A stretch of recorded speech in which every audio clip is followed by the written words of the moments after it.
griego, ver, se dice theorein, o sea, mirar, es teoría. Una teoría es una manera de ver las cosas. Aquí hay otros mares, por si le gustan a Jesús. O nos quedamos con ese. Muchísimas gracias, doctor. Están todos muy bonitos. Muchas gracias. Bienvenida, Renata.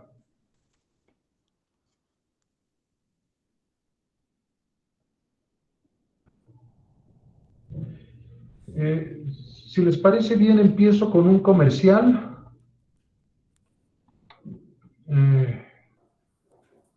Voy a compartirles.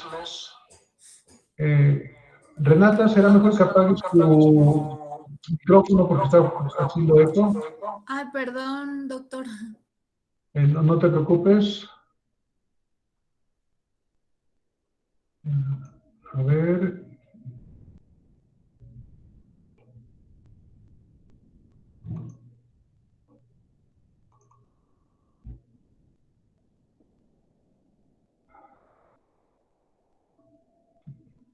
Aquí está el comercial. Nada más necesito compartirles la pantalla.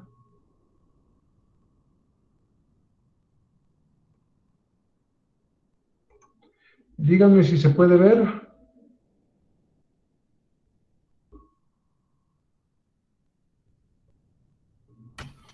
¿Alguien lo ve? Sí, sí se puede observar, doctor. Muy bien. Como pueden ver, esto va a ser una conferencia sobre algo que tal vez les pueda interesar. La idea de que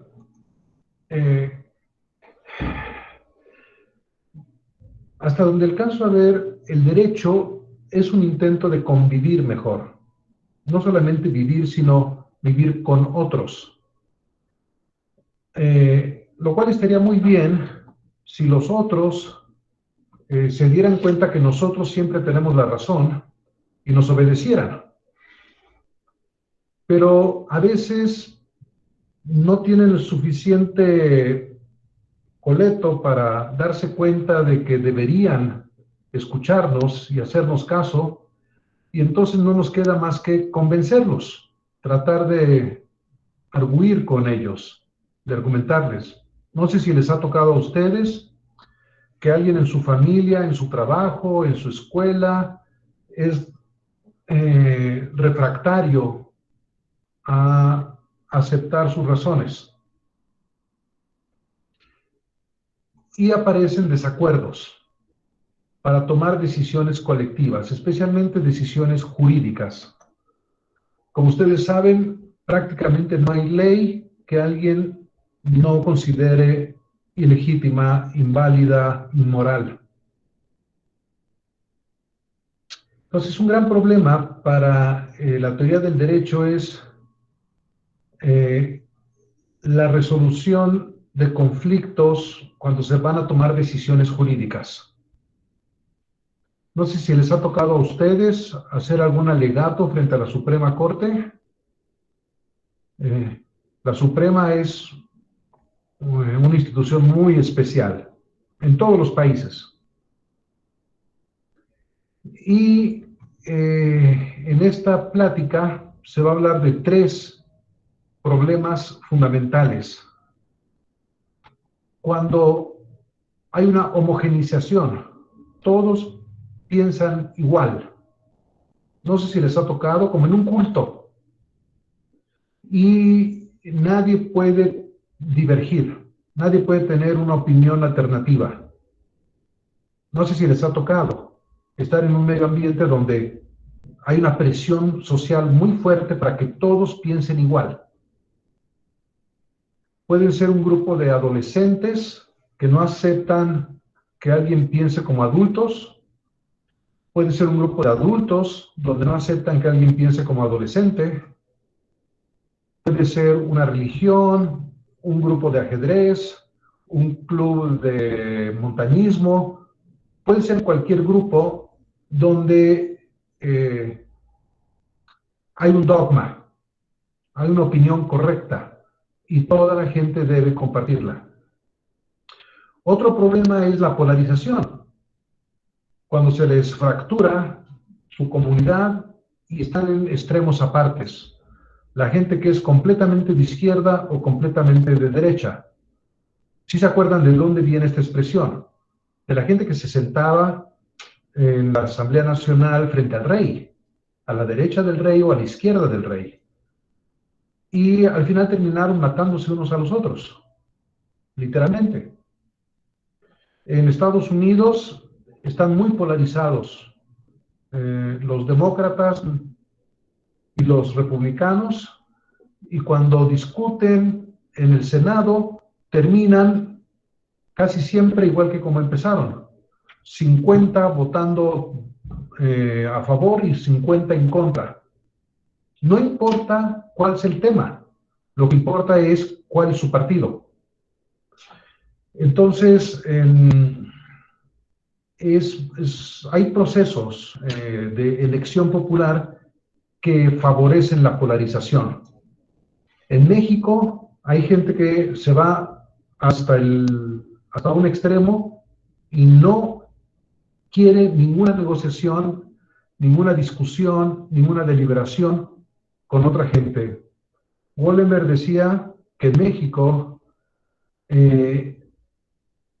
confundíamos negociar con transar. Entonces, si alguien decía, yo quiero negociar con otros partidos, la gente decía, estás traicionando, estás abdicando de tus ideales, de tu ideario político, de tus creencias, y así es muy difícil tener un sistema legal que aproveche lo mejor que las diferentes secciones de la sociedad puede dar. Y por supuesto, un gran problema es cuando están en una familia donde todo es vertical. Aquí se hacen las cosas porque yo lo digo. O en un trabajo donde la jefe es la que decide todo y nadie puede discutir nada. Los amos no discuten con los esclavos. Entonces, la dominación que puede darse en el salón de clases, que puede darse en un equipo deportivo, la dominación puede hacer mucho daño a la hora de tratar de resolver desacuerdos. Bueno, a estos tres problemas fundamentales se propone como ayuda virtudes personales. Son vicios sociales, son vicios públicos, que todos piensen igual, que el pensamiento esté en los extremos, que haya una dominación de un pensamiento sobre otro, pero a esos vicios sociales se propone fomentar, para aminorarlos, las virtudes personales, las virtudes de justicia, de bondad, morales, las virtudes de conocimiento, de entendimiento, de inteligencia epistémicas, y las virtudes discursivas, de comunicación, de razonamiento en común, las argumentativas, para tratar de ayudar con esos problemas. Entonces, si a alguna de ustedes les interesa algunos de estos temas, les menciono que la doctora Amalia Anmaya va a dar esta plática, esta conferencia, gracias, bajo el cobijo de la Asociación Latinoamericana de Filosofía Analítica, ALFA. Ella trabaja en la Universidad de Edimburgo y en la UNAM, Ahí pueden ver su dirección electrónica si quieren saber más sobre ella. Es www, el departamento, la Escuela de Derecho, Law, en educación, en el dominio académico del Reino Unido, United Kingdom, UK. Entonces, si hacen captura de pantalla, pueden descubrir más o simplemente googleen Amalia Maya y pueden encontrarla. La plática va a ser este viernes 26 de marzo a las 11 de la mañana, hora de México. Va a estar disponible en muchos países. Y eso es un problema porque si se llena mucho, no van a poder entrar. Nada más tienen capacidad para las 100 primeras personas. Pues yo les aconsejaría que estuvieran unos minutos antes, por lo menos, tratando de entrar a ver si lo consiguen. Y si no pueden, esto se va a poner, se va a hacer público después. Pero si lo pueden presenciar en vivo e incluso hacer preguntas en línea, creo que pueden aprovechar más. Bien, esto fue el primer comercial. ¿Alguna pregunta que tengan? Si gustan, continuamos. Ok. Vamos a hablar rápidamente de un trabajo del doctor Castañeda, que está en preparación, con vías a una futura publicación, tengo entendido. Es una introducción nada más a algunos de los temas que hemos tocado en estas sesiones. La lógica jurídica y los sistemas para hablar sobre normas, en especial sobre moral, ley y valores. Y en la presentación, el autor dice que la lógica deóntica identifica las estructuras lógicas operantes. O sea, ¿qué se sigue de qué? ¿Qué relaciones inferenciales hay entre diferentes conceptos, juicios y razonamientos jurídicos? Esa es la manera clásica de entenderlo. Y si les interesa este texto, tiene información sobre modelos desde hace siglos de Leibniz, del mexicano Eduardo García Maínez. Recuerden, es el tipo que escribió el libro sobre el concepto jurídico, el juicio jurídico y el razonamiento jurídico hace 70 años.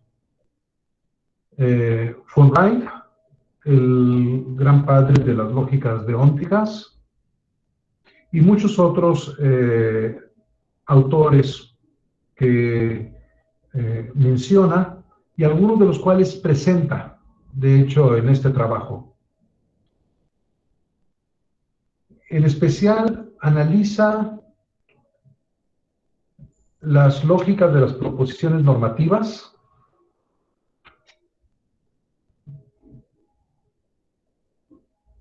como por ejemplo las que estudia el derecho, las lógicas con modalidades morales y jurídicas.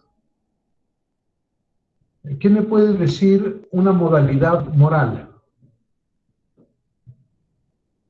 Hay actos que moralmente son ¿cómo? ¿De qué modo son?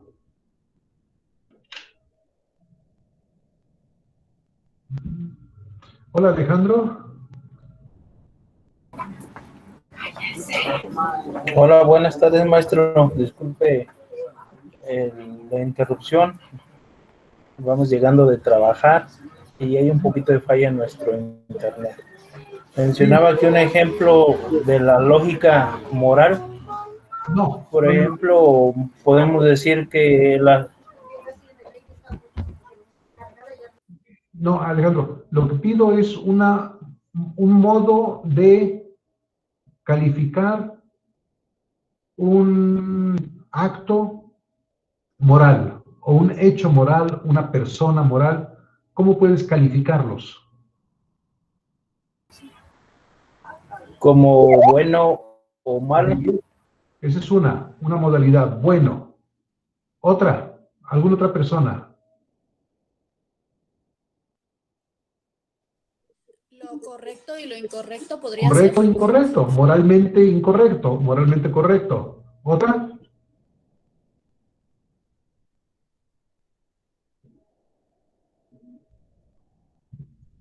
Daniela dice apropiado e inapropiado.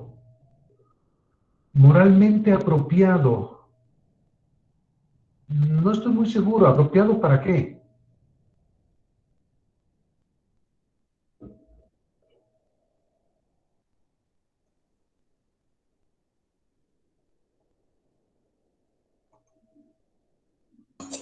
Que cumple quizás, o Ajá. sea, que cumple con lo que espera. Es subjetivo. Ajá. Disculpa, no te oí bien. ¿Me lo O puedes quizás repetir? no le entendí, doctor. Voy a escribirle mejor.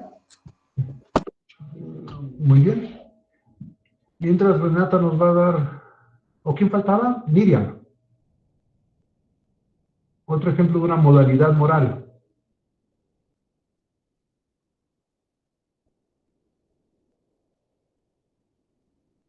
Bueno, correcto, apropiado.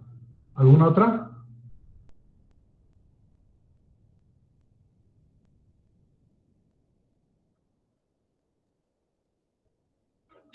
Miriam. Parece que se congeló.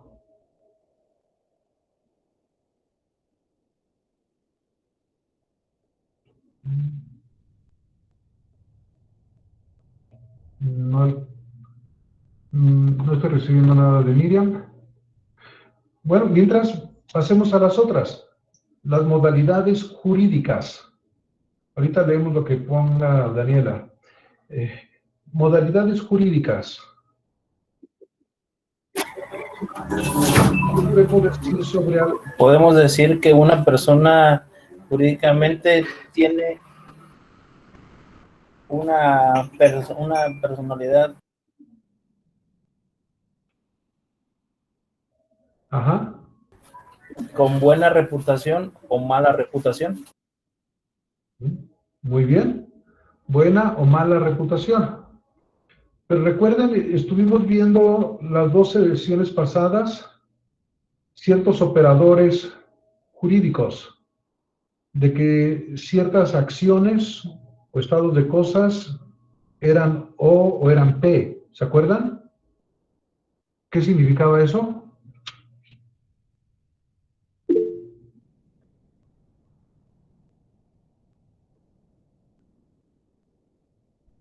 ¿Qué era la O y qué era la P?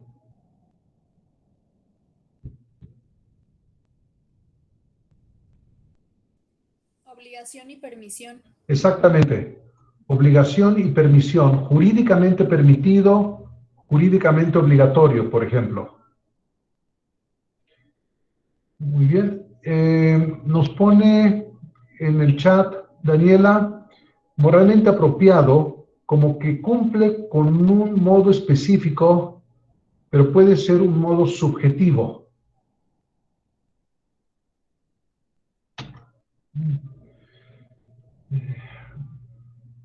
¿Alguien sabe de algo moralmente apropiado?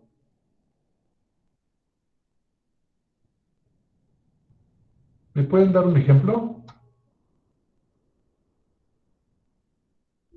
Daniela introdujo esta noción de moralmente apropiado.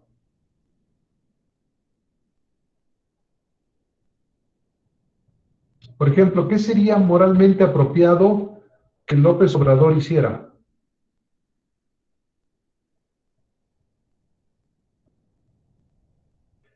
¿qué sería moralmente inapropiado que hizo Hitler?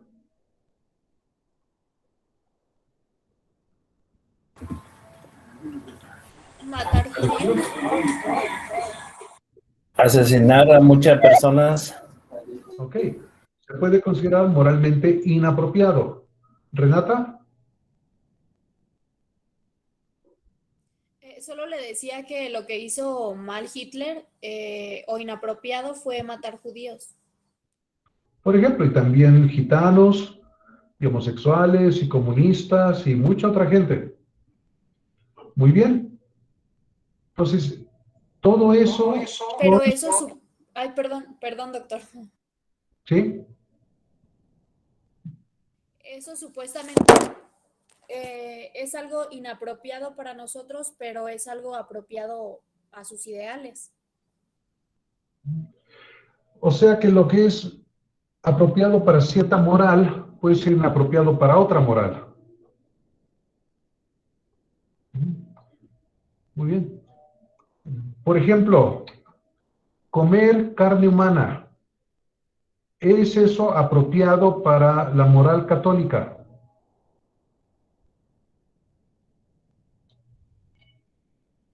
Piénsenlo bien, ¿eh? No sé si conocen. Mm,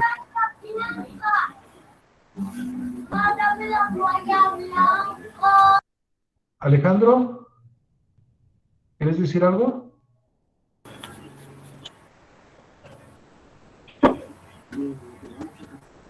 no, aún todavía no. Terminar de escucharle. Se corta mucho mi internet, perdón. Sí. Les preguntaba si conocen a los católicos. Tienen una ceremonia especial que llaman misa. Y durante esa misa, ellos creen que tienen la obligación de comer carne humana y beber sangre. No de cualquier persona, sino de su líder espiritual.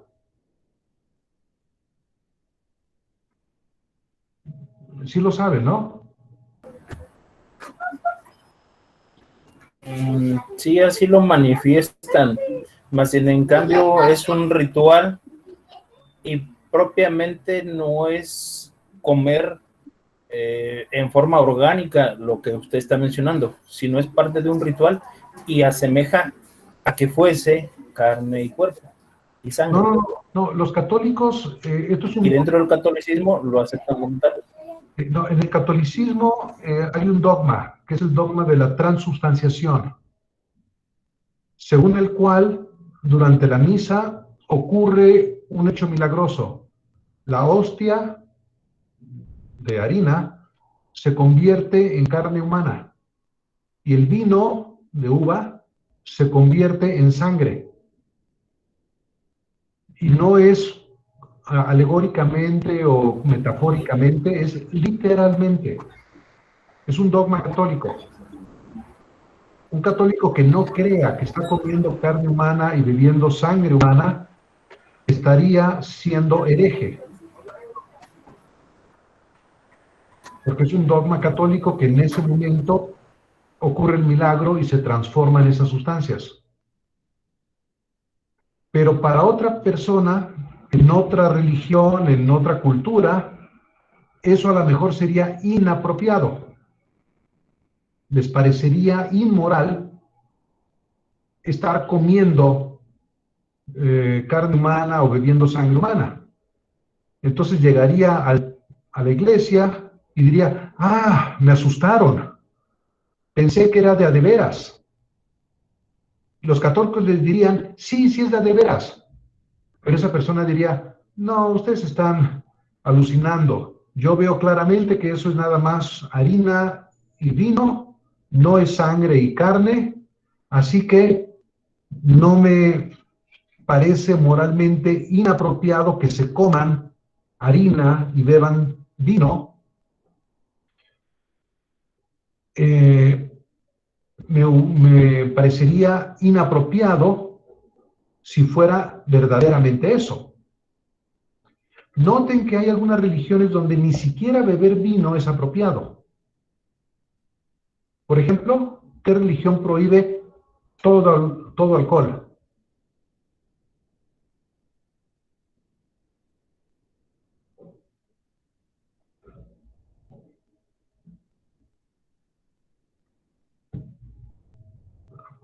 Alejandro, ¿no tienes el micrófono encendido?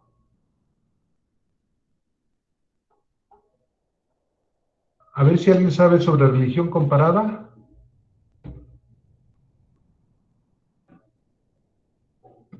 Hay varias religiones donde está prohibido todo alcohol. En la religión de los cristianos, sí toman uno, sí toman otro. No, los cristianos permiten el vino. Algunos, no todos los cristianos. Hay algunas sectas cristianas donde no, pero muchas sectas cristianas sí. De hecho, en los evangelios, Otra religión. el principio de Cristo es transformar el agua en vino. Escribe Daniela, exactamente, el Islam es una de las religiones que prohíben el vino. Entonces, lo que es moralmente apropiado en un caso puede no serlo en otro. Son valoraciones, modalidades morales y jurídicas, valoraciones éticas y morales que pueden estar incluso en los sistemas jurídicos mismos. También este trabajo estudia a Leibniz y da un panorama de las relaciones entre lógica y derecho. Y empieza con el siglo XVII, cuando Leibniz escribe sobre cómo se parecen los conceptos normativos de justo, injusto, facultativo, y los conceptos modales, aléticos. Aletheia significa verdad, necesario, posible o imposible. Entonces, lo justo sería lo necesario normativamente, lo injusto sería lo imposible normativamente, y lo facultativo sería lo que es posible hacerlo o no con justicia.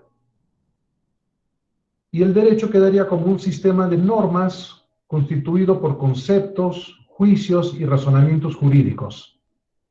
De hecho, en una de sus obras de juventud, la Elementa Juris Naturis, los Elementa Juris Naturis, debería decir, propone que justo o permitido es todo lo que es posible para obrar del hombre virtuoso. Notan aquí la diferencia. Aquí ahora me entiende justo como lo permitido, y permitido lo que es posible sin falta, virtuosamente. Injusto sería lo prohibido, o sea, lo que es imposible para alguien que nunca hace nada malo. Y equitativo u obligatorio sería todo aquello que sea necesario para ser virtuosos. Añade además algo que llama indiferente, que es lo contingente para el obrar del hombre virtuoso, pero más adelante va a llamarle simplemente no obligatorio. O sea que es posible no hacerlo. Indiferente parece que no importa. No, aquí es simplemente que no hay una prohibición. Entonces, notan que lo que está haciendo Leibniz es establecer relaciones lógicas entre ciertas valoraciones, ciertas modalidades que pueden ser jurídicas. Él está pensando en el derecho natural y posibilidad o necesidad. Ante eso, ha habido gente que ha dicho no se puede, porque la lógica es el estudio de las demostraciones. Y para demostrar, pues, sería como hacer una matemática. Pero no se puede hacer una matemática del derecho. ¿Ok? Curiosamente, la hemos hecho. Esto que alguna gente cree que no se puede hacer, ya se hizo. Y aquí me interesa que veamos rápidamente algunos sistemas que escogió el doctor Castañeda para mostrar cómo podría hacerse. Por ejemplo, los trabajos de Jorgensen, Hofstadter, McKinsey, Merger, Ross. Estamos hablando de cosas que ocurrieron hace 70 años y alguna gente todavía no se entera. Pero no, de hecho, esto es 80 años, pero hace 70 aparece la introducción a la lógica jurídica de García Máinez y el ensayo de lógica modal de von Wright. Al siguiente año, las investigaciones sobre el cálculo modal de Becker y al año siguiente, la teoría de las proposiciones normativas de Kalinowski. O sea, como ven, a principios de los 50 hay una explosión de investigaciones sobre la lógica del derecho. Si ustedes creen que las lógicas del derecho son algo reciente, bueno, en la historia de la humanidad sí, apenas tiene 70 años, pero en la historia de una vida humana, no, ya tienen 70 años. Y en algunas investigaciones hasta más. Vamos a ver rápidamente la axiomatización de García Máinez. Número 1, el principio jurídico de no contradicción. Dos normas de derecho contradictorias no pueden ser válidas ambas. ¿Significa que no pueden ser ambas legales?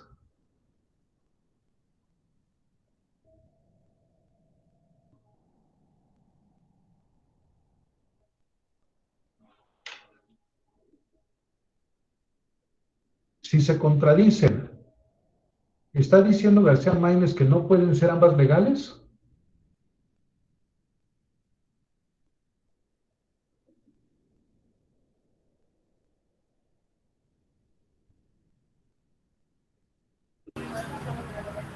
Bueno, doctor, se presume que una está contraindicando lo que está refiriendo la otra.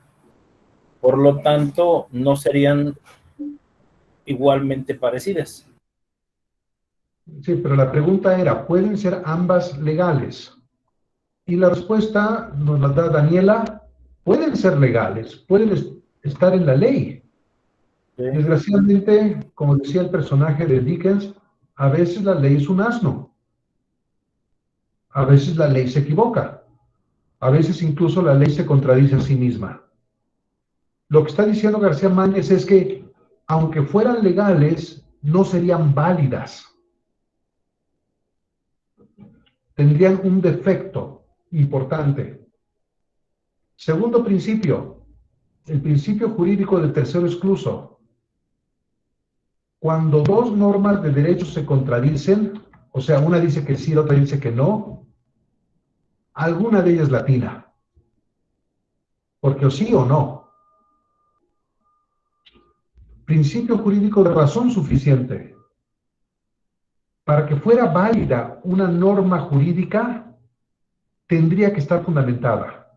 O sea, no se valen normas porque sí.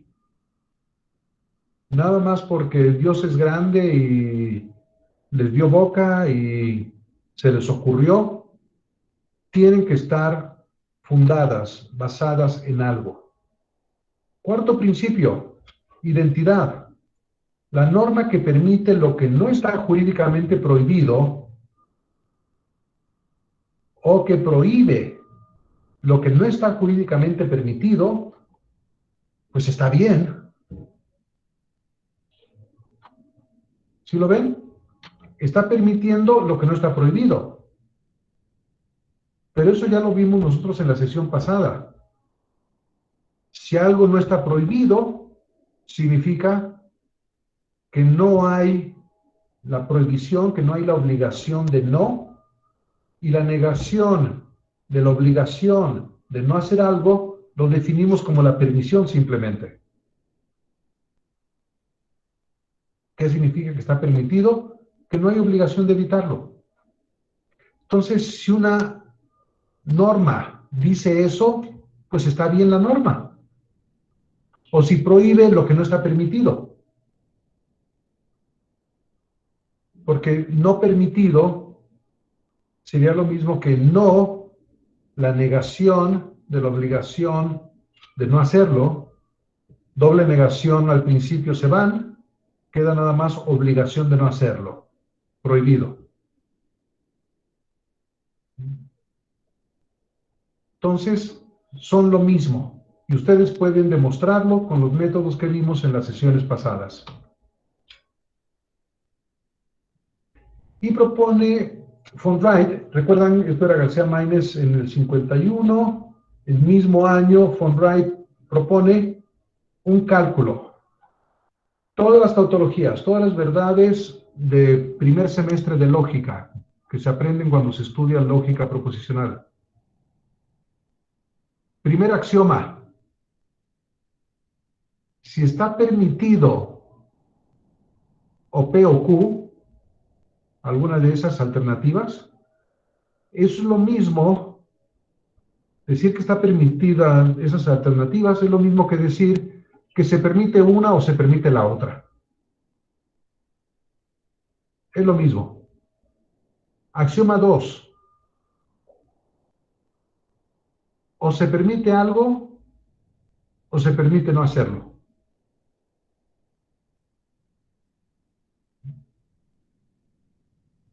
Pero recuerden,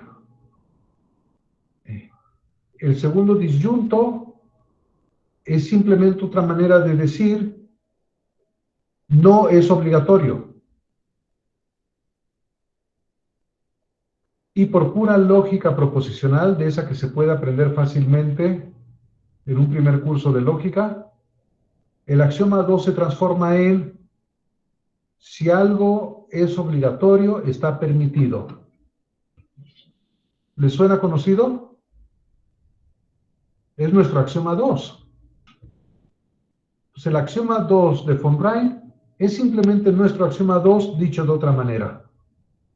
Reglas para procesar la información. Se vale sustituir, se vale el modus ponens. Si no se acuerdan que si algo implica otra cosa y es verdad, entonces lo implicado también es verdad. Y finalmente, que se vale intersustituir, sin que cambie el valor de verdad, fórmulas lógicamente equivalentes. Si son lógicamente equivalentes, la idea es que están diciendo lo mismo, entonces pueden poner una en lugar de la otra. Y si alguien les dice, pero yo no dije eso, bueno, dijiste algo equivalente. Entonces, en cierto sentido, lo dijiste, pero con otras palabras. Axioma cuarto. No se va a dar el caso de que sea obligatorio, dado Q, hacer P, y al mismo tiempo sea obligatorio, dado esa Q, dejar de hacer P. Eso no puede darse. No puede darse al mismo tiempo tener esas obligaciones inconsistentes. La diagonal significa simplemente P dado Q.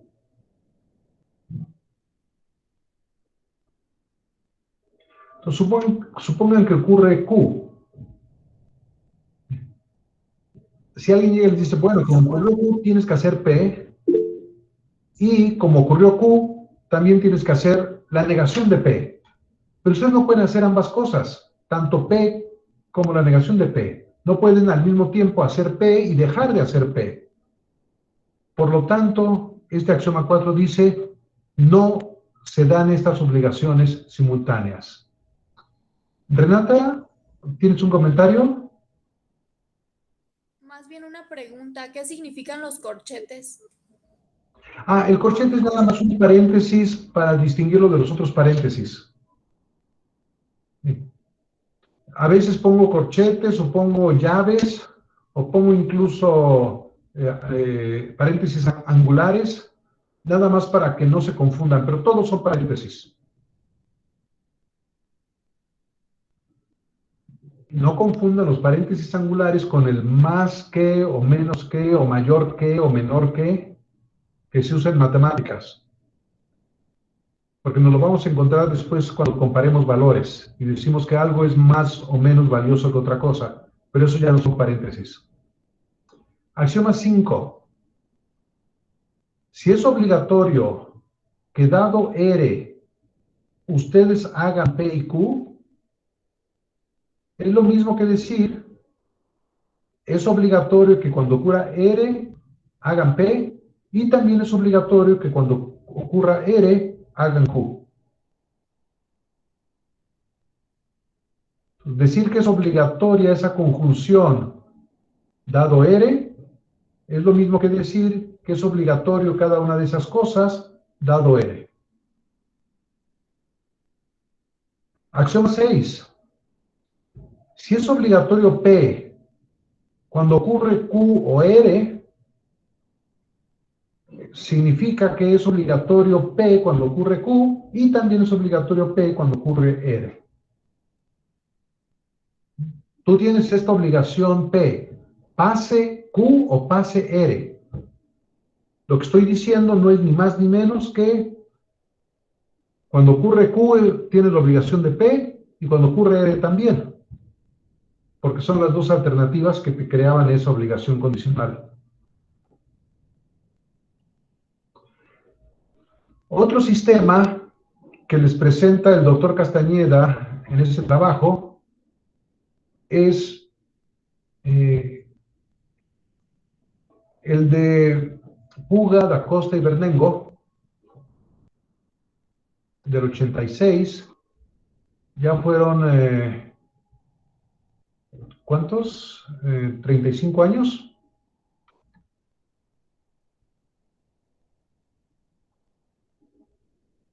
Tiene varios principios. Por ejemplo, principios 1, 2 y 3 y 4 es simplemente la lógica clásica proposicional.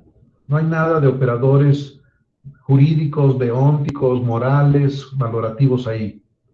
Pero el principio 5, si lo ven, sí tiene. Aparece una M chiquita. Significa moralmente obligatorio.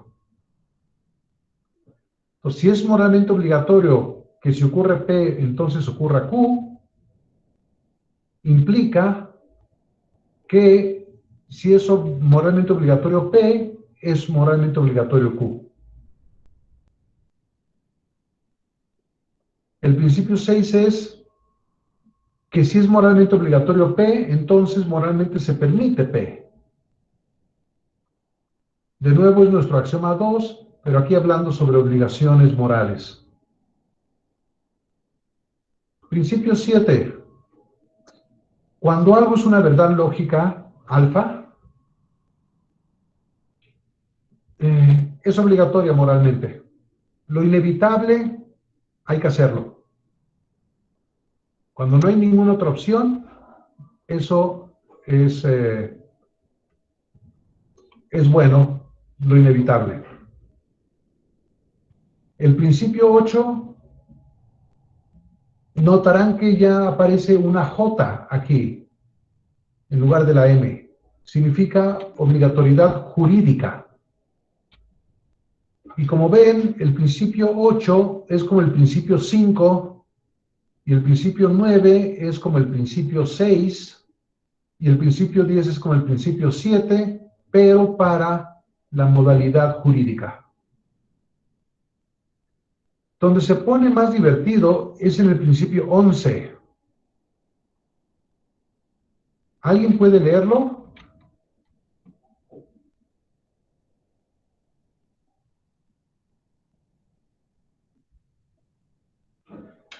¿Qué es la flecha?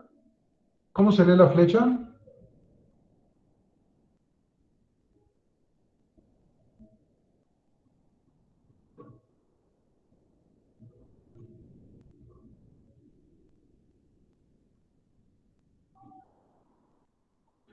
A ver quién puede leer.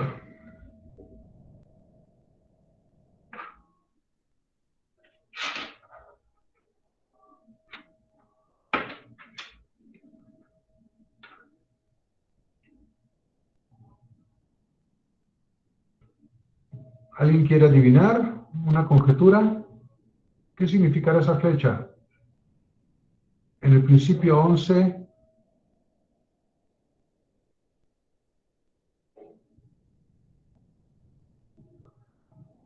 a la izquierda dice P es jurídicamente obligatorio. Y a la derecha de la flecha aparece P es moralmente obligatorio. ¿Qué significará esa flecha?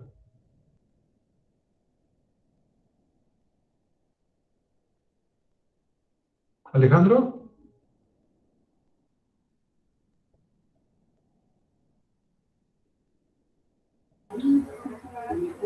¿Puede ser una asignación, No, la flecha?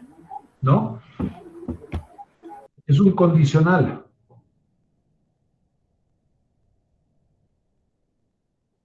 ¿Quién lo puede leer?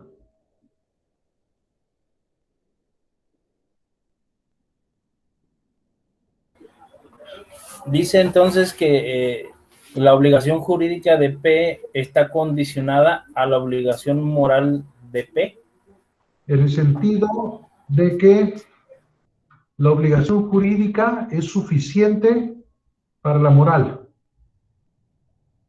La condición moral es necesaria para la jurídica. Cualquier cosa que es obligatoria jurídicamente, moralmente lo es también. Si P es obligatorio jurídicamente, entonces P es obligatorio moralmente. ¿Creen ustedes que eso sea cierto? ¿Que todo lo que es obligatorio jurídicamente también es moralmente obligatorio?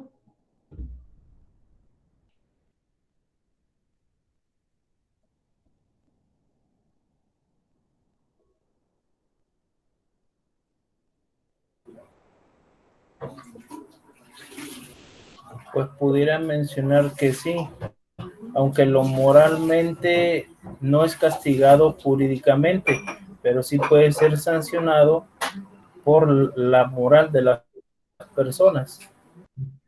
Entonces, todo lo que te indique el derecho, todo lo que jurídicamente sea obligatorio para ti, Alejandro, ¿tú crees que tienes la obligación moral de hacerlo?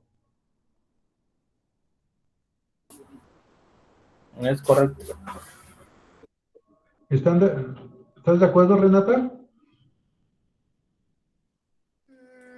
No estoy entendiendo muy bien, pero tengo una idea. Si, por ejemplo, algún familiar mío comete algún crimen,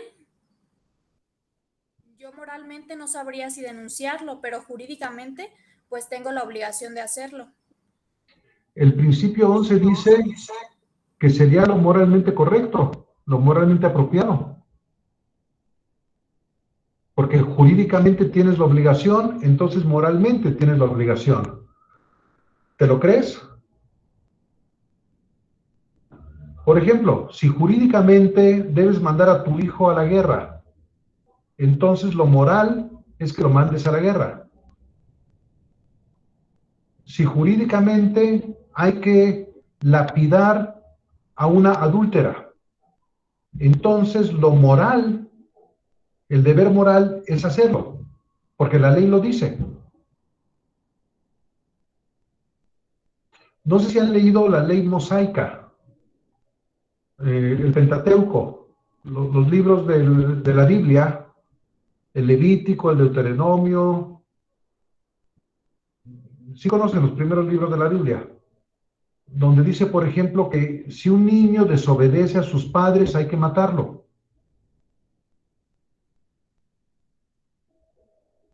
Pero ese no es el Antiguo Testamento. Así es la ley. Es la ley del Antiguo Testamento, de la Biblia. Entonces, eso es lo moral, porque está en la ley.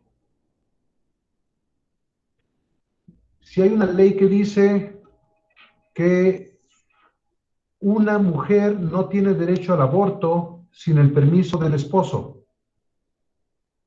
Sí lo saben, en México, en algunos estados. hemos tenido esas leyes.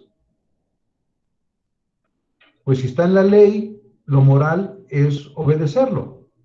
Si es una obligación jurídica, es una obligación moral. ¿Están de acuerdo?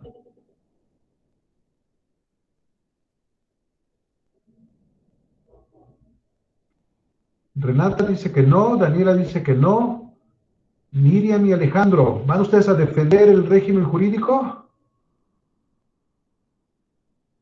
¿Van a supeditar la moral a la ley? Yo digo que no, maestro, porque pues algo es lo que te dice la ley y otra cosa es que tú la cumplas o que tú veas pues en otra perspectiva lo que está bien y lo que está mal. Porque la ley te puede decir una cosa, pero tú puedes pensar otra. Pero te equivocas, ¿no? Porque el principio 11 me dice que lo moral es Sí. obedecerla. Pues es que lo correcto sería obedecerla, pero ¿Siempre? pues hay gente que piensa distinto. ¿Tú qué piensas, Miriam? ¿Lo moral es siempre obedecer la ley? Pues yo pienso que sí, porque por algo nos están prohibiendo o poniendo las leyes que son las que pues van a regir una mejor sociedad. Entonces noten, Miriam puede utilizar el sistema D. D es de derecho, de deóntico, de Puga, da Costa y Bernengo. Tiene el principio 11 y Miriam acepta el principio 11. Así es como ella razona. Ella razona que si P es jurídicamente obligatorio, entonces P es moralmente obligatorio. Pero Renata y Daniela no pueden. Renata y Daniela no pueden usar el sistema D, porque no aceptan el principio 11. ¿Qué tal el principio 12? Lo moralmente obligatorio está jurídicamente permitido. ¿Creen ustedes que eso es verdad? Que todo lo que moralmente debamos hacer, la ley lo permite.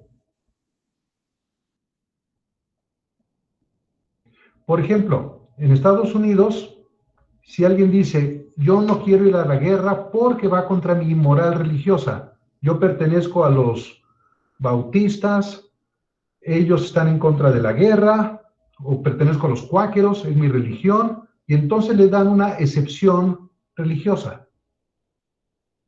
Alguien puede decir, como soy cuáquero, por mi religión, me deben permitir no matar a nadie, no ir a la guerra.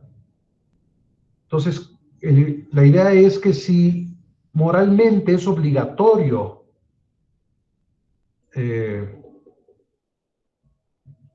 algo, jurídicamente debe estar permitido también. ¿Creen ustedes que siempre es así? Siempre que hay algo moralmente necesario, obligatorio, jurídicamente hay el permiso de hacerlo.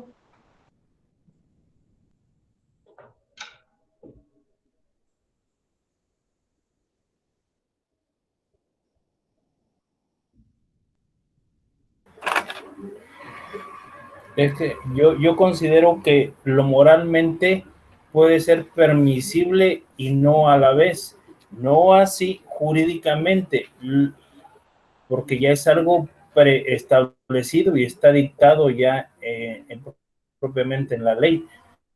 Por lo tanto, eso no es permisible. Pudiera traspolarlo de la siguiente forma. Si, por ejemplo, yo voy transitando en un vehículo y veo en la esquina el semáforo en color rojo, moralmente yo me puedo detener, pero si moralmente yo me lo paso, estaría infringiendo la ley y por lo tanto la ley sí estaría obligarla a cumplir, es decir, una sanción por haberme pasado ese alto. Entonces puede ser que tú tengas el deber moral de hacer algo que vaya contra la ley. Por ejemplo, para salvar una vida, que te pases un alto. Pues puede haber momentos en los que tu obligación moral sea desobedecer la ley. Por ejemplo, la gente que cree en la desobediencia civil. Lo que está haciendo es decir, por razones morales, yo tengo derecho a no acatar ciertas disposiciones legales. Lo que están diciendo es, no siempre lo moralmente obligatorio es jurídicamente permitido. Y están en contra del principio 12. La gente que quiere defender la desobediencia civil no puede usar el sistema D, porque no acepta el principio 12. Entonces, lo que ven ustedes aquí es, cada sistema es una propuesta de cómo procesar la información jurídica.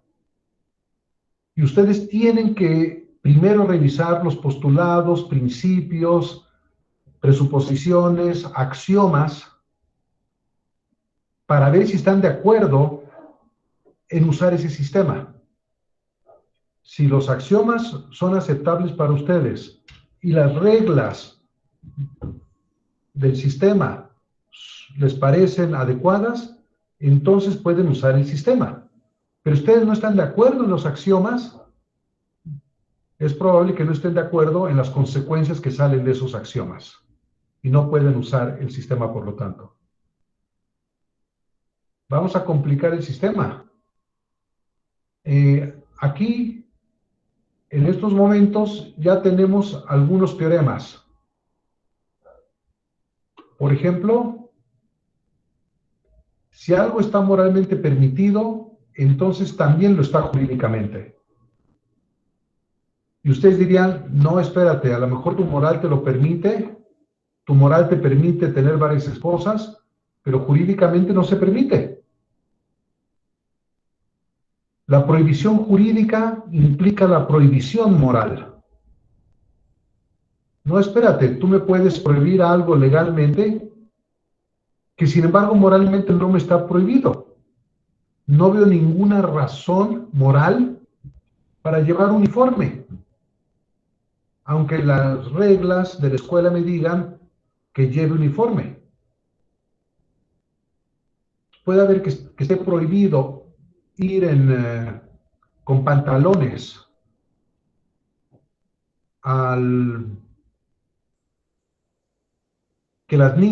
está prohibido que las niñas lleven pantalones a la escuela, y sin embargo no esté prohibido moralmente. Cuando yo visité Estambul, cometí el error de meterme con shorts a una mezquita.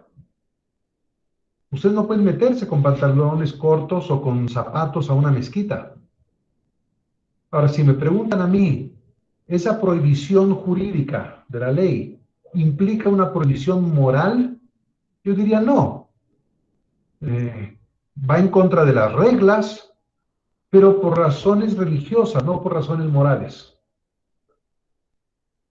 Lo prohibido moralmente no es jurídicamente debido. Eso significaría que hubiera una concordancia entre lo moral y lo jurídico. Y si moralmente no debo matar, entonces jurídicamente no se me debe pedir que mate, ni siquiera para defender a la patria. Eso de que un soldado en cada hijo te dio, lo siento mucho, es muy inmoral nuestro himno nacional. Lo jurídicamente obligatorio está moralmente permitido. Igual, hay gente que decía, miren, yo nada más estaba cumpliendo órdenes. Pero hizo usted una cosa espantosa. No hice nada malo, yo nada más cumplí órdenes. Y si estaba jurídicamente obligado a obedecer, entonces deben darme el permiso moral de hacerlo. No me vengan a criticar ahora porque simplemente cumplí con mi deber jurídico. ¿Aceptarían ustedes esa defensa? porque en este sistema sale como teorema, sale como algo que se puede demostrar. Y si aparte le añaden valores, les quedarían cosas como, por ejemplo, los principios 15 y 16. El 13 y el 14 son nada más las relaciones de mayor o igual valor, que son transitivas y contrapositivas. Pero el principio 15 les está diciendo, si dos conductas son axiológicamente indiferentes, las obligaciones morales o jurídicas también son axiológicamente equivalentes. El 17 y 18, si P es preferible a Q, las obligaciones morales o jurídicas de llevar a cabo P son más valiosas que las de cumplir Q, porque estás cumpliendo algo que es preferible. El 19 les dice que las obligaciones jurídicas poseen mayor valor que las morales. Y el 20, que los hechos valen más que las leyes. O sea, es mejor que algo ocurra a que simplemente tengamos la ley que diga que ocurre. En México tenemos muy bonitas leyes, pero decía mi abuela que hechos son amores y no buenas razones. Entonces, los hechos es lo que hay que amar y no las buenas leyes. Si tienen ustedes que escoger entre una familia con buenas normas y una familia con buena conducta, ¿cuál prefieren? ¿Cuál es más valiosa?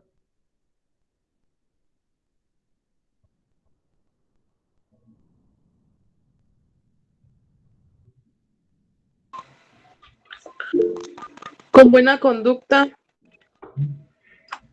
Eso significa que tú aceptarías el principio 20, que si P es jurídicamente obligatorio, una norma, entonces es preferible que se haga a que sea jurídicamente obligatorio. Es mejor que se haga la buena conducta a que simplemente haya la norma de que debería hacerse la conducta.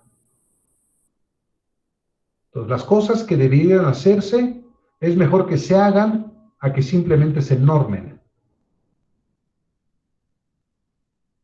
El principio 21 dice que los principios son más valiosos moralmente que los hechos.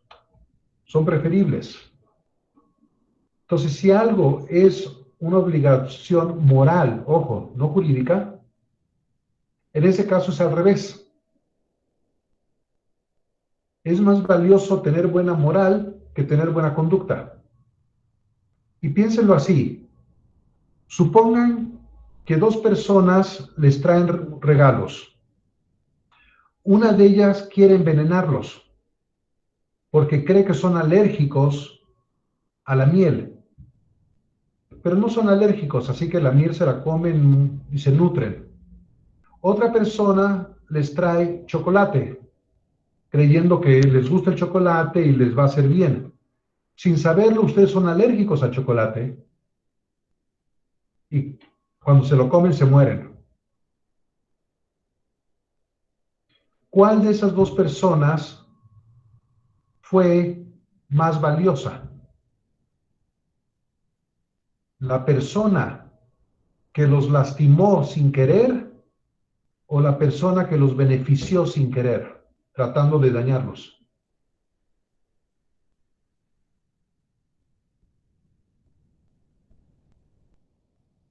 Para alguna gente, lo que importan son las intenciones, la moral, no la conducta.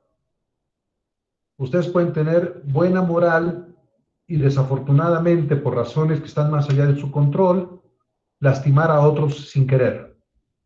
Y hay gente que es muy dañina, muy malvada, pero sin querer hace el bien. Según el principio 21, es preferible la moralidad de P que su realización. Pero el principio 20 decía que era más valioso la realización que la norma. Entonces pueden aquí ver una jerarquía.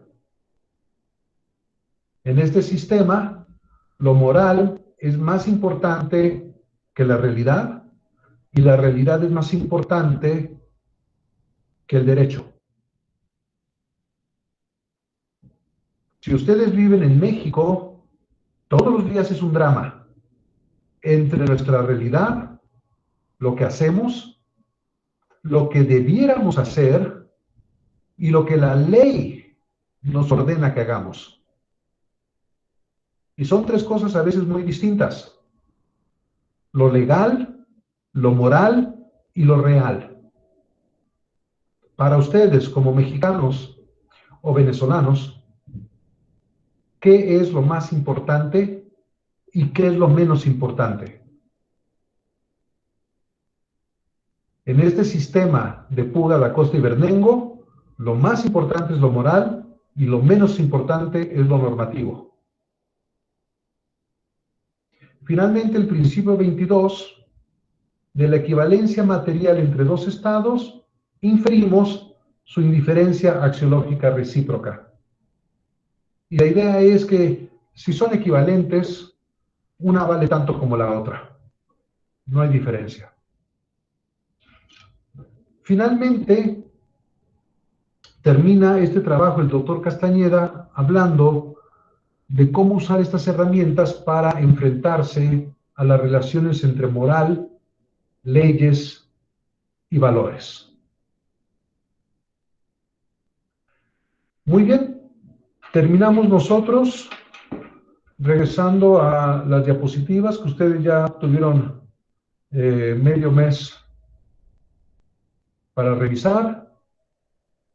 Notaron que una de ellas traía un examen. Y el examen era simplemente que digan con sus propias palabras, o sea, parafraseen y den un ejemplo, lo que hicimos en las sesiones pasadas de ejemplificar, aterrizar y demostrar con los principios que se les dieron, axiomas y reglas, el siguiente teorema. Aquí dice, es demostrable que si dos cosas son obligatorias, si la conjunción de dos cosas es obligatoria, entonces la herradura, el condicional, hemos escrito esto hoy como flechas también. Si esa conjunción es obligatoria, cada uno de los conjuntos está permitido.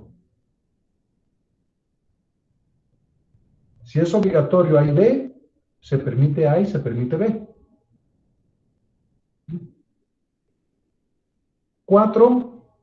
Den un ejemplo interesante de las premisas y la conclusión.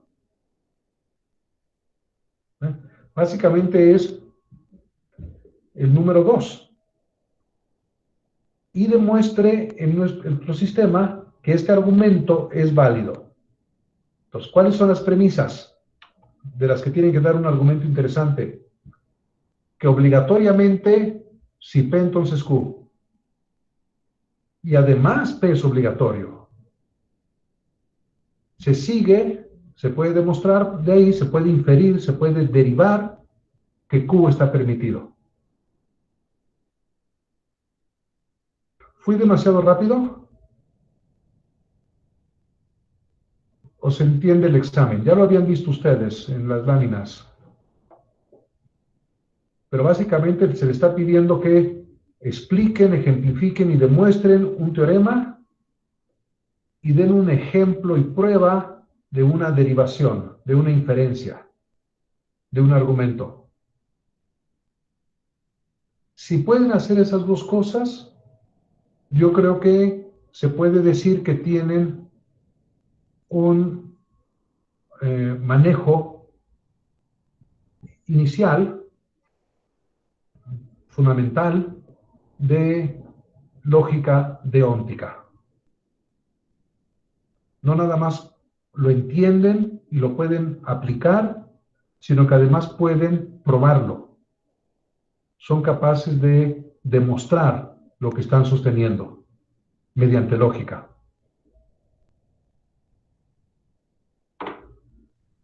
Y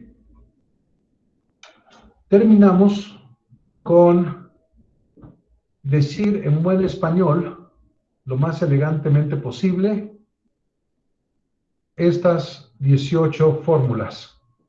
No les pongo las otras, aquí están otras 10, y con eso terminamos.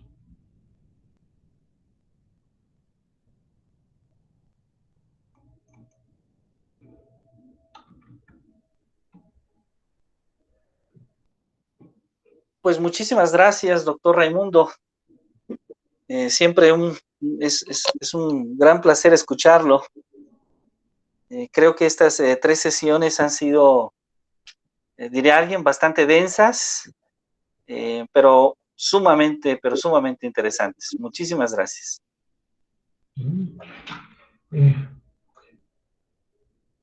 Tenemos todavía unos minutos. Ahora sí, sus comentarios, preguntas, quejas.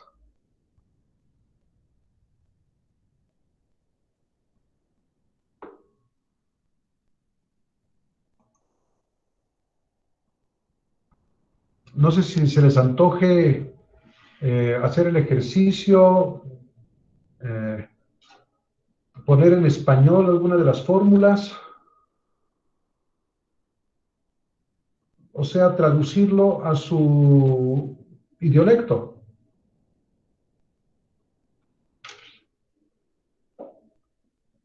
¿Quieren que ponga la presentación de nuevo? Para que vean las fórmulas. Ok.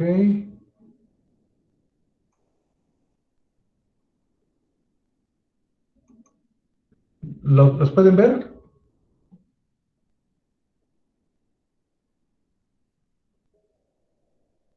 ¿Ya? Sí, doctor. Muy bien. Entonces, la primera persona que quiera se puede quedar con la 21.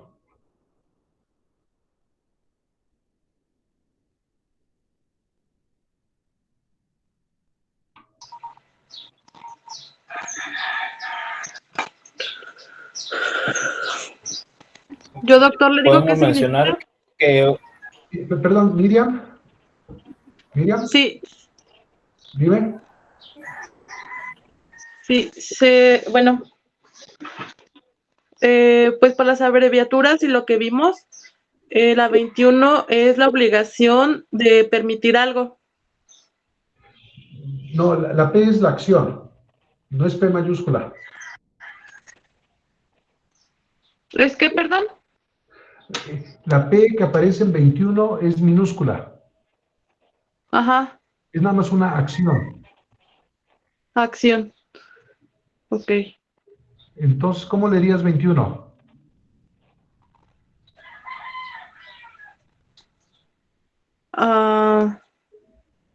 ¿Que es obligatoria una acción? Exactamente.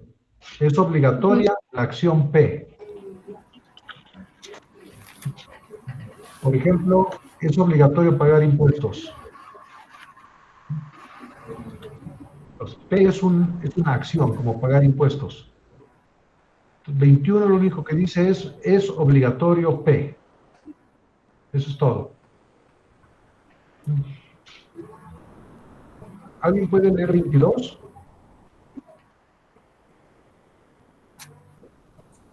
¿Está permitido realizar la acción Q? Magnífico, Renata. Así es. ¿Quién puede la 23?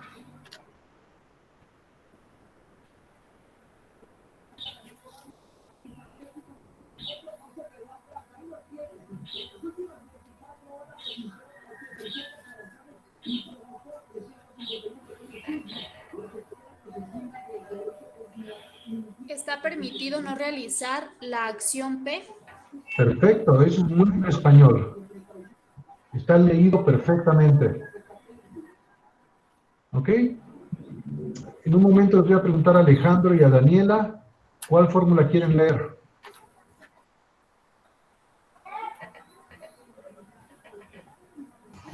La 24, doctor. A ver, inténtalo, Daniela. Se puede demostrar que si A es obligatorio, entonces no es obligatorio no hacerlo. Perfecta lectura. Muy bien, Daniela. Gracias. Estoy impresionado. ¿Ya habías estudiado lógica deóntica antes? Recuerdo muy poco de primer año de la universidad. Magnífico. Lo leíste sin un solo error. Gracias. Alejandro, ¿cuál te gusta? La 28 pudiera Órale. decirse que o se permite hacerla o no se permite hacerla. La Agua. 28. La negación está sobre la acción, no sobre la permisión. O se permite hacerla O no se permite hacerla. estás negando permitir. Estás diciendo no se permite, pero la P no está negada. La que está negada es la A.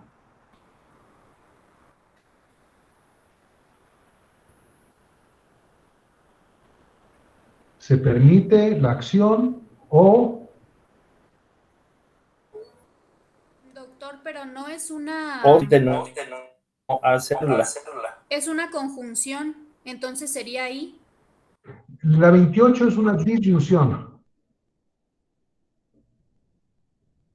Chequen, es como una V de latín vel, que Sí, significa perdón, las tengo al revés. sí, esta es la V que significa O. Como leyó correctamente Alejandro, o se permite hacerla o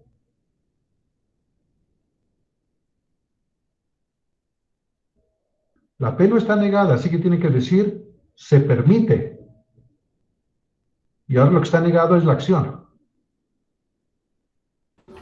O se permite no hacerla. Exactamente. No hacerla, negando el hacer, negando la acción A. Muy bien. Y la T acostada hasta la derecha de la 28 es teorema. Se puede demostrar, se puede derivar en el sistema. Hay una prueba o demostración de lo siguiente. Muy bien. ¿Alguien quiere intentar una más? ¿O paso yo a la siguiente lámina?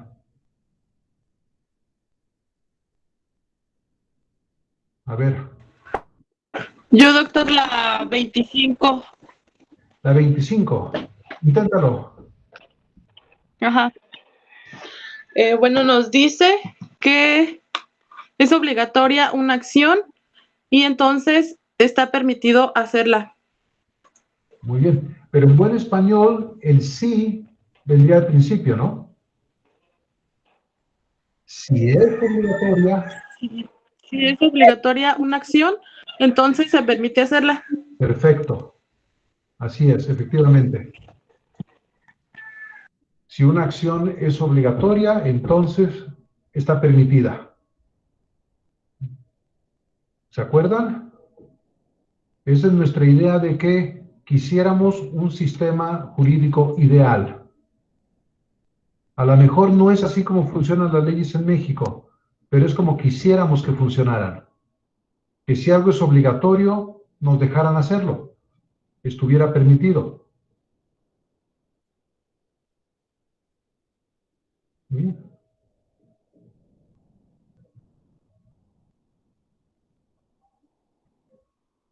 Entonces, quisiera terminar con un ejercicio grupal. ¿De qué se trataron estas 3 sesiones?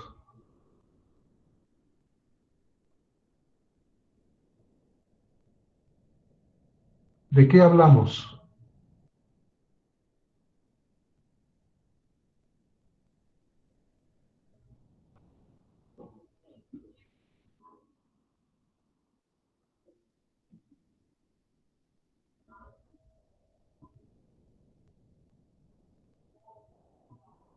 No sean modestos.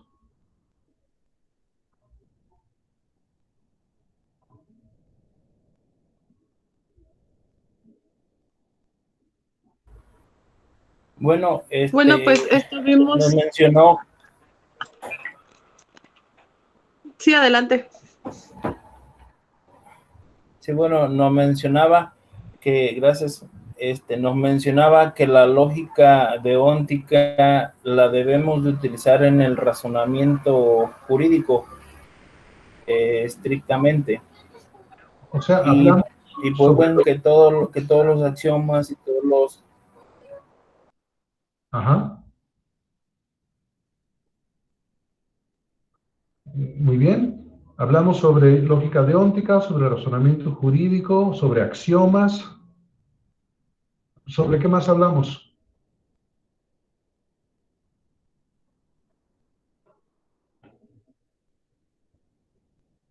Sobre principios y teoremas. Principios y teoremas. Muy bien.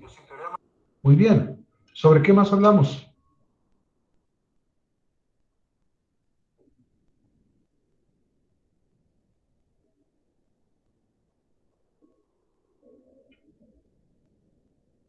Pues también, derivado de eso, de cómo llegar a la verdad o cómo darle valor, como por así decirlo, a un axioma. O sea, cómo demostrarlo, vaya. ¿Cómo demostrar teoremas a partir de axiomas? Muy bien. ¿Algo más que hayamos mencionado? Sí, yo considero dentro de lo que vimos la posibilidad de que hayan sistemas, digamos, idealmente válidos versus lo que realmente sucede, Así es. que fue para mí personalmente o sea, fue innovador a mi pensamiento porque sinceramente es una diferencia lo que sucede realmente versus lo que es válido y por ende, pero es de forma ideal. Sí. Muy bien. Muchísimas gracias. Como ustedes saben, hasta donde yo recuerdo, ya no tienen que volver a tratar nada de lógica deóntica si no quieren. Van a meterse a las cosas de retórica, de argumentación jurídica, de cómo sopesar unos argumentos frente a otros. Entonces ya va a estar más metido dentro de la parte del derecho, en algunas cosas más alejado de la moral, en otras más cercano a la comunicación. Entonces van a tener una serie de sesiones, creo yo, muy interesantes a continuación, a partir de la próxima semana. Pero si les sirve de algo estos conceptos básicos sobre obligación e inferencia, pueden utilizarlo incluso en esos ámbitos. En cierta manera, nunca van a estar dejando de hablar de qué se sigue de qué y qué se infiere de qué. Y en ese sentido, la lógica deóntica los acompaña, aunque no sea explícita, aunque sea solamente de manera entre líneas, soterrada. Pero creo que ustedes están ya en mejor capacidad para poder darse cuenta de cuando alguien está jugando con conceptos jurídicos y pasando de unas afirmaciones a otras, haciendo inferencias. Espero que les sirva de algo y espero que se diviertan mucho en el resto del diplomado. Muchas gracias por su paciencia. Y disculpen que hayamos tenido que cambiar la hora de la sesión de hoy. por dificultades con un problema, una equivocación que hubo con servicios escolares, y me quitaron la hora de hoy de 6 a 8, que era cuando esperaba yo poder tener el curso como antes. Pero gracias por haber asistido a pesar de este cambio de último momento. Muchas gracias, maestro. Gracias a ustedes. Entonces, bueno, yo en lo personal considero que lo que nos explicó pues fue de mucha ayuda, porque pues hay temas que yo en lo personal no conocía, y pues creo que los teoremas y todo esto nos ayuda un poquito a pensar más allá de lo que tenemos. Entonces, pues a mí en lo particular me ayudó mucho, maestro, y le agradezco. Muchas gracias a ustedes, espero que les sirva de algo. Y los dejo con el doctor Castañeda, que espero no me tenga mal que haya malinterpretado alguno de los pasajes de sus materiales. Traten de torcerle el brazo para que se los comparta, los ponga a su disposición y puedan aprovechar. Ya les di una probadita de lo que viene en esas páginas, pero tiene mucho más que yo no alcancé a cubrir.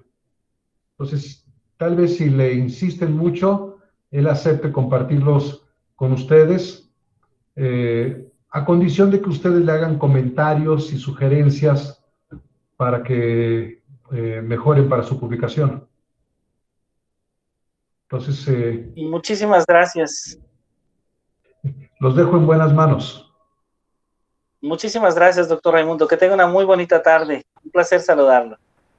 Gracias por todo, por su trabajo en este diplomado. Gracias. Y bueno, pues con esto concluimos justamente esta sesión, esta tercera sesión del diplomado. Les agradecemos a todos ustedes que nos hayan acompañado. Y bueno, les invitamos a que en 8 días pues estemos todos reunidos justamente ya con la doctora Corina. Que tengan una muy bonita tarde, que descansen y muchas gracias. Gracias, igualmente. Gracias. Muchas gracias a ustedes. Hasta luego. Chao. Hasta luego, gracias. Muy buena tarde.